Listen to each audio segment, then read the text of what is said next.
upon your hour. 'Tis now struck 12, get thee to bed, Francisco. For this relief, much thanks. 'Tis bitter cold, and I'm sick at heart.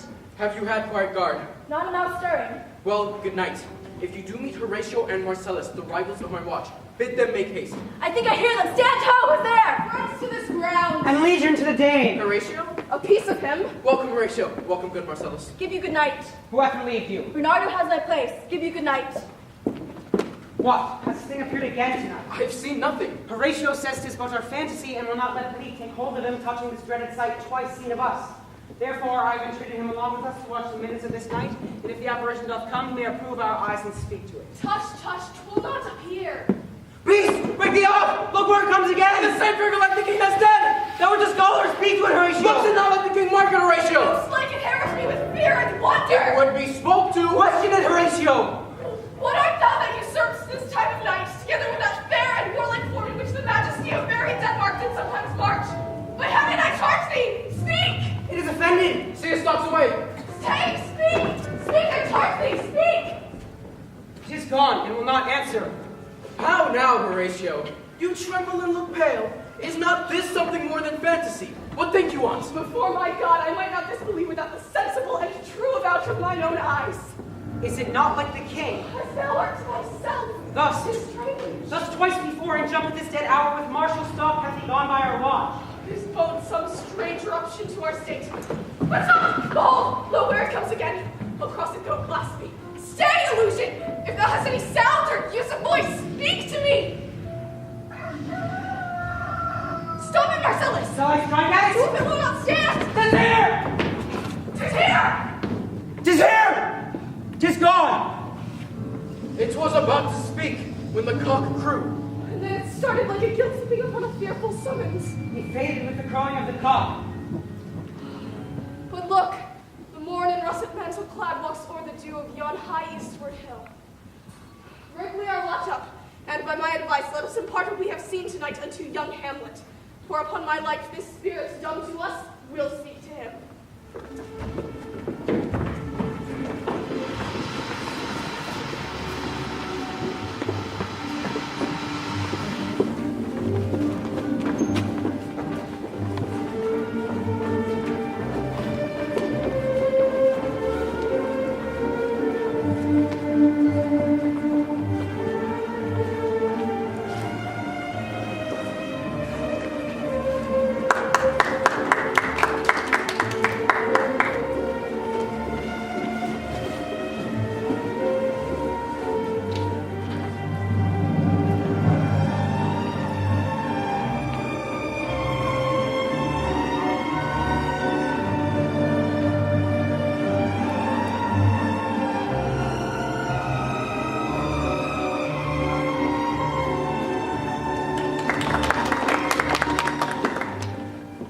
Though yet of Hamlet, our dear brother's death, the memory be green, and that it us best befitted to bear our hearts in grief, and our whole kingdom to be contracted in one brow of woe, yet so far hath discretion fought with nature, that we with wisest sorrow think on him, together with remembrance of ourselves.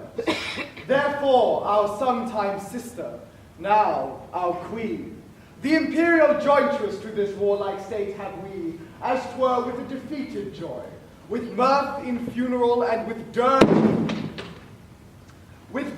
in marriage, in equal scale weighing delight and dole, take him to wife. Nor have we herein barred your better wisdoms, which have freely gone with this affair along, for all our thanks. But now, my cousin Hamlet, and my son. A little more than kin and less than kind. How is it that the clouds still hang on you? Not so, my lord. I am too much of the sun. Good Hamlet, cast thy nighted color off and let thine eye look like a friend on Denmark. Do not forever with thy veiled lids seek for thy noble father in the dust. Thou knowest 'tis common.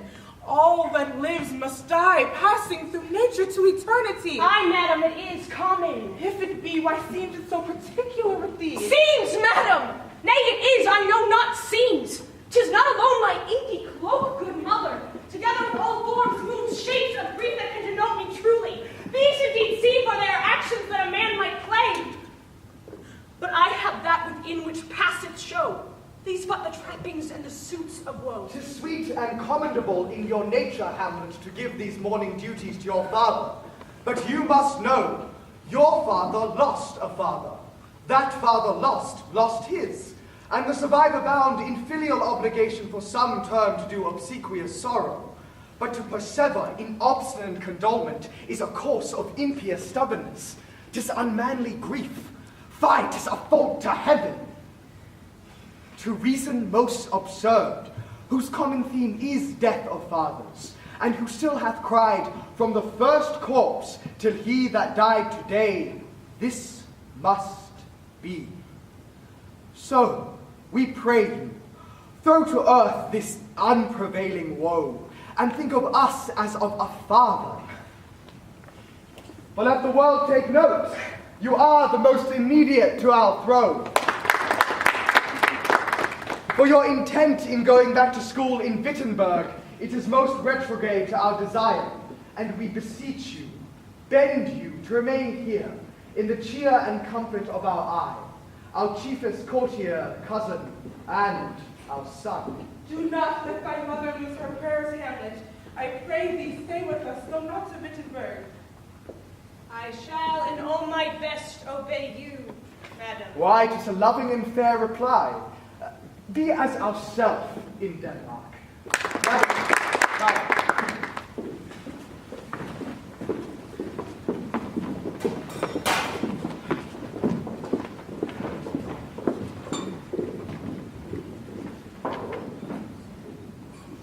Oh, that this too solid flesh would melt, thaw, and resolve itself into a dew.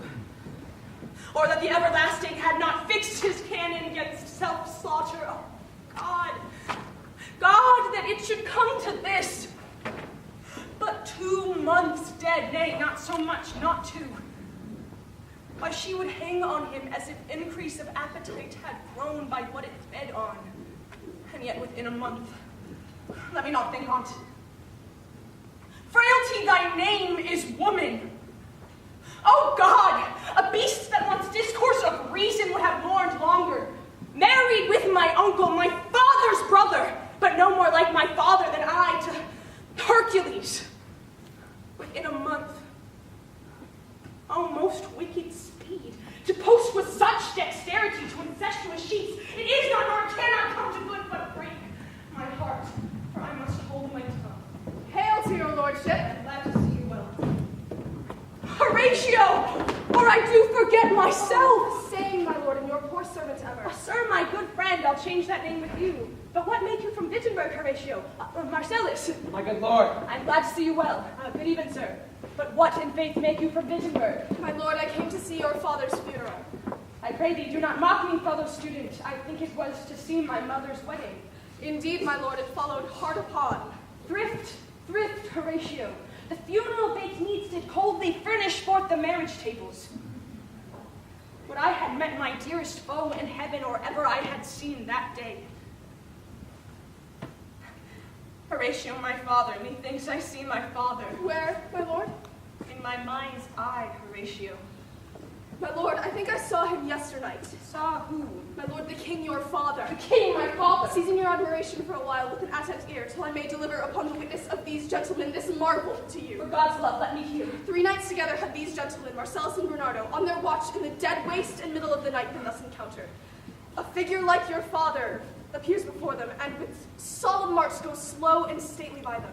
I knew your father, these hands are not more like. But where was this? Upon the platform where we watched, my lord.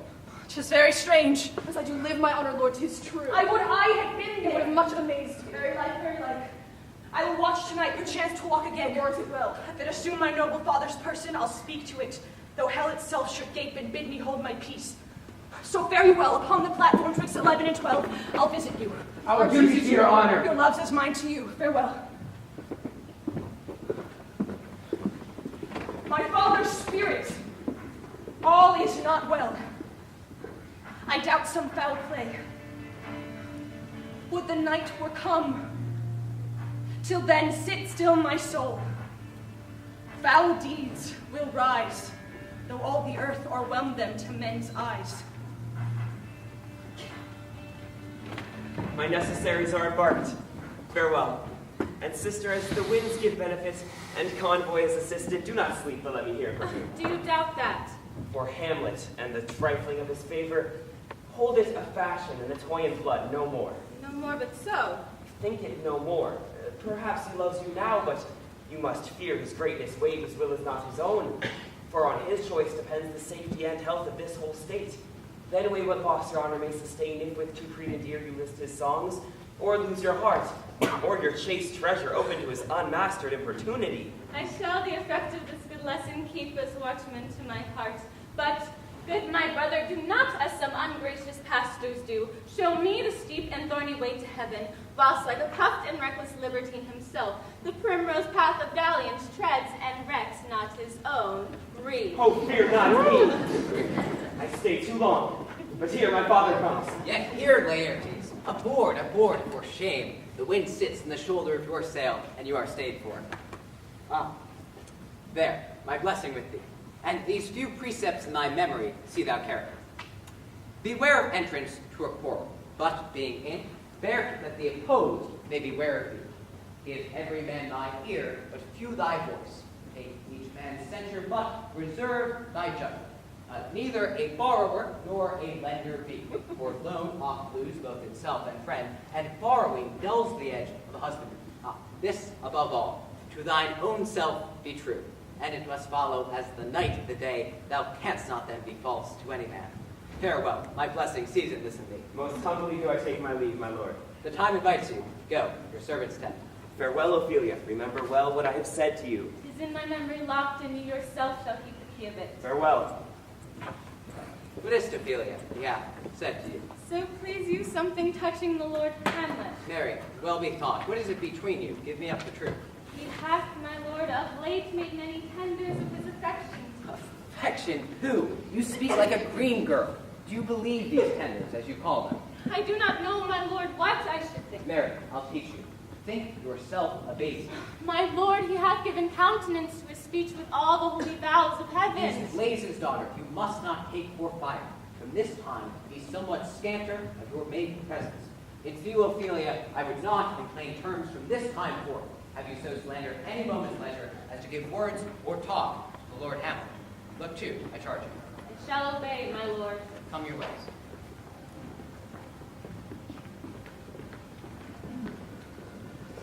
The air, but truly, is very cold. It is a nipping and an eager air. What hour now? I think it lasts at 12. Then it draws near the season where the spirit held its one to walk. Look, my lord, it comes.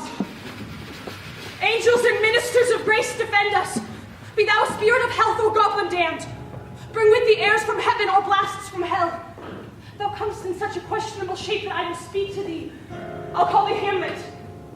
King, Father, royal Dane, oh, answer me. It beckons you to go away with it. But do not go. No, by no means. Why, what should be the fear? I do not set my life at a pin's fee. And as for my soul, what can it do to that being a thing immortal as itself? It waves me forth again. Go on, I'll follow thee. You shall not go, my lord. Copperhead. He rules, you shall not. Unhand me, gentlemen! By heaven, I'll make a ghost of him that lets me. I say away, go on, I'll follow thee. Let us follow. 'Tis not fit us to obey him. Something is wrong in the state of Denmark.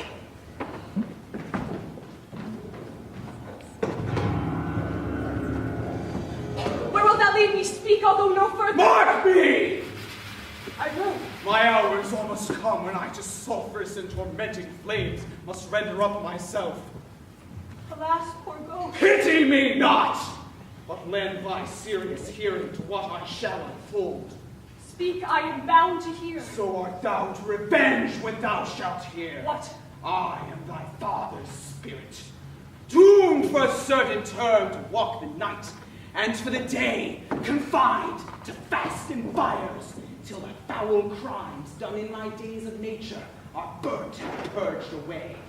But that I am forbid to tell the secret of my prison house, I could a tale unfold whose lightest word would herald up thy soul, freeze thy gummed blood. List, list, oh, list! If thou didst ever thy dear father love, Oh, God! revenge is foul and most unnatural murder. Murder! Murder most foul, as in the best it is, but this most foul, and unnatural. Now, Hamlet, here, 'tis given out that, sleeping in my orchard, a serpent stung me. But know, thou noble youth, the serpent that did sting my father's life, now wears his crown. Oh, my prophetic soul, my uncle! That incestuous, that adulterate beast, one to his shameful lust, the will of my most seeming virtuous queen. Oh, Hamlet, what a falling off was there! But soft, methinks I scent the morning air. Brief, let me be.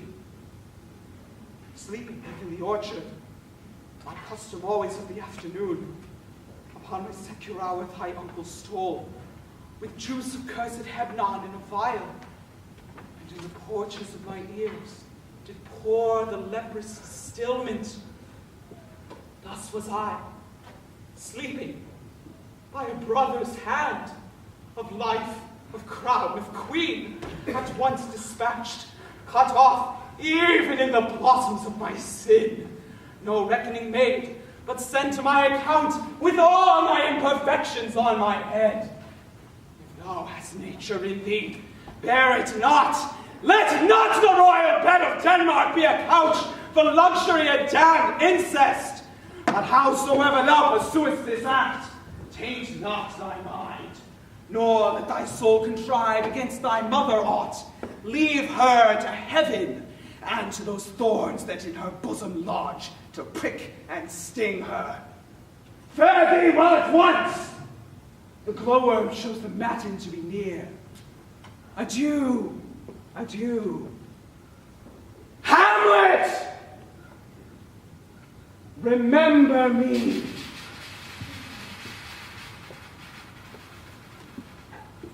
Oh, you host of heaven, O earth, what else shall I couple hell? Remember thee, I, thou poor ghost, on memory holds a seat in this distracted globe. Remember thee. Yea, from the table of my memory I'll wipe away all trivial fond records, and thy commandment all alone shall live within the book and volume of my brain. Oh, most pernicious woman! Oh, villain! Villain, smiling, damn it, villain! Now to my word. It is adieu, adieu. Remember me. I have sworn to... My lord, my lord! Oh. How is my noble lord? Yes, my lord, oh, wonderful. Good, my lord, tell it. Touching this vision here, it is an honest ghost, that let me tell you. For your desire to know what is between us, or master it as you may. And now, good friends, as you are friends, scholars and soldiers, give me one poor request. What is, my lord? Never make known what you have seen tonight. My lord, we will not. But this is wondrous, strange. And therefore, as a stranger, give it welcome. There are more things in heaven and earth, Horatio, than are dreamt of in your philosophy. But swear here, as before, never, so help you mercy, how strange or odd soe'er I bear myself, as I perchance hereafter shall think meet to put an antic disposition on, that you at such time seeing me, never shall give out that you know aught of me. So grace and mercy at your most need help you. Swear. We swear.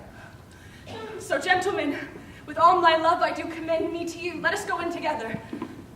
And still your fingers on your lips, I pray. The time is at a joint. O cursed spite, that ever I was born to set it right.